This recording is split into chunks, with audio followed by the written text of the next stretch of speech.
I want to show you the trades I've taken, and they are only high quality trades with high quality setups. Let's go. Let's go. The concept is still the same, no matter the time frame. Yeah, price is fractal in all the time frames. The strategy remains the same. Okay, whatever we look for in the higher time frame is whatever we'll also look for in the lower time frame. Though majorly lower time frames are for entries when you're trading in the higher time frame, while higher time frames are for directional buyers. Okay, so here I had seen a pattern that I recognized. It was a flag. Yeah, you draw the trend line touching the wicks like here and here.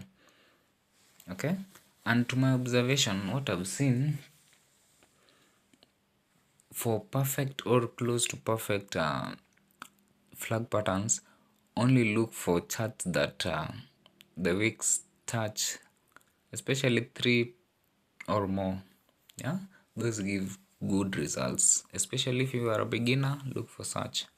So if you look here, there was this flag, and I was also using the Bollinger Band, but I'll show you how I did it.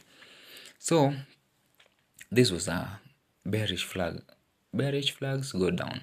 So I was just patiently waiting for the price to come to my area of confluence, the supply and demand zone, what others will call order block. But for it to be an order block, I'll explain that in the next video. For it to be an order block, there are some things you must look at, like displacement, fair value gap, break of structures, etc. For a valid order block, I'll explain that in the next video. Okay, so price came to my supply and demand zone, tested it, then from there it went down. And another thing that helped me was the Bollinger Band. When price touches the top Bollinger Band, it goes down. When it touches the lower Bollinger Band like here, it goes up. So I was using that as an added advantage for my entries, especially for sharp entries. So when price came back to the supply and demand zone, yeah, this was acted as the resistance, and another resistance was this Bollinger Band. So from there I entered. It was a sharp entry, the sharpest entry, little to no drawdown. And for your TP, like I usually said, yeah, just measure inside like this, and your TP will be there, like that. Your TP, there you had it. It's there like that. Like this was 48.01. Okay, we move to the next. Here I saw another pennant. No, this was a falling wedge, and falling wedges go down, go up. Falling wedges go up. It was coming all this way down here. I was waiting for it here at the supply and demand zone. Yeah, the supply and demand zone, it came to that level. I used the Bollinger Band. Yeah, in fact I had entered here where you see these candles here, there was a bullish one. But for you to be a good trader, and you must know that price never goes directly to your point or to your direction immediately you enter. No, they must do this. They must test you. And they are very clever. They must test you.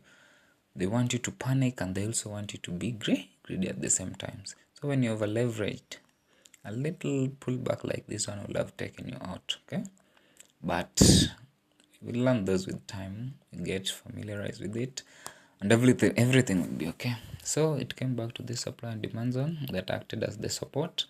Entered here, used the Bollinger Band as my confluence also, and as an added advantage.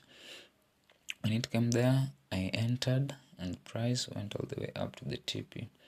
You can also use this point, this swing high, as the TP if you don't want to measure inside. Okay, use this swing high. You can use it as your TP. this swing high there. Don't be greedy. When it's reached, you just take it and leave. And you see price reached there and it did a bit of retest back almost to the trend line, then went further. Another one was here, though this was a little bit complicated. If you're a beginner, you can avoid such, okay?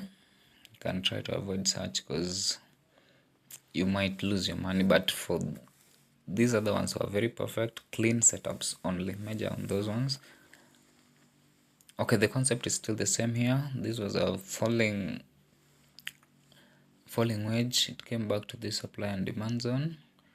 My Bollinger Band acted as another added advantage. I entered there at the lower Bollinger Band, the price to go up at the lower Bollinger Band and at the support area, and the price went up as just predicted. You can use this swing high as your TP. It will be good to go. It's still the same thing, and this trade is the trade that I loved the most. Okay, I had seen it earlier and I really waited for the setup to come back to my area of confluence here. This support, when it came, touched the lower Bollinger Band, went up with it. Okay, and the good thing is that it was in the lower time frame. It was very quick, no need of waiting for long hours for my profits. Okay, that's it for today, and I'll see you in the next video. Remember to subscribe, like, share, comment. Okay, share, comment. Ciao guys, bye, adios, till the next one.